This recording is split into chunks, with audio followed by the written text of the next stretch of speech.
former President Bill Clinton, as well as Andrew Mountbatten Windsor and Steve Bannon. Republicans are accusing Democrats of cherry-picking the images that are separate from the Justice Department's Epstein files due out by December 19th. We've got criminal defense attorney Joseph Tully. Joseph, so many times when we've talked about the Epstein files, it seems as though there's been nothing at least incredibly revelatory that we didn't already know to this point.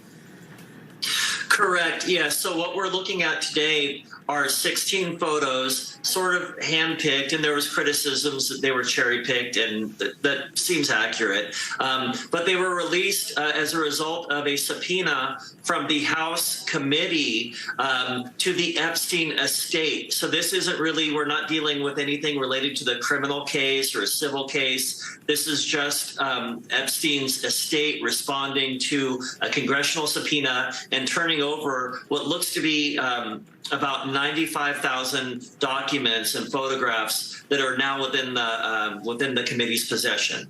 Okay, so again, December 19th seems to be a critical date here when the DOJ has been compelled to release everything that it has. At least the unclassified material is what the judge ordered.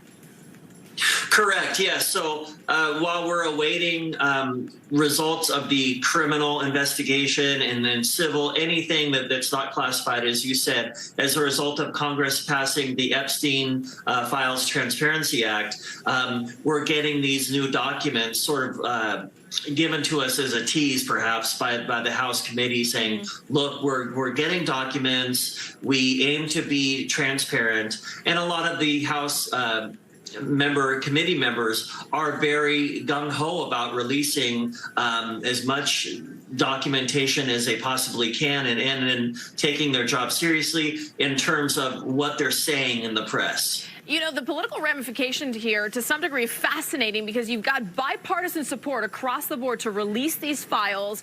The president eventually, you know, you could say everything about, because at one point he wanted the files released, then he seemed to really pull back. But he did eventually sign the bill that would allow all these documents to come out. And yet it is extremely political as to what and how things are being released. It is. So on the congressional committee, it's mainly controlled by Democrats. And so it seems that they're releasing things. For instance, the documents today, the photographs, there are more ties linked to Trump and his associates than with Democrats. So it seems it's more targeted specifically at President Trump, but it's really nothing. There's nothing revelatory. It's photographs from the estate. But, you know, I think the larger picture here is that this is bipartisan, and that is because the American people are overwhelmingly in support of transparency in releasing everything.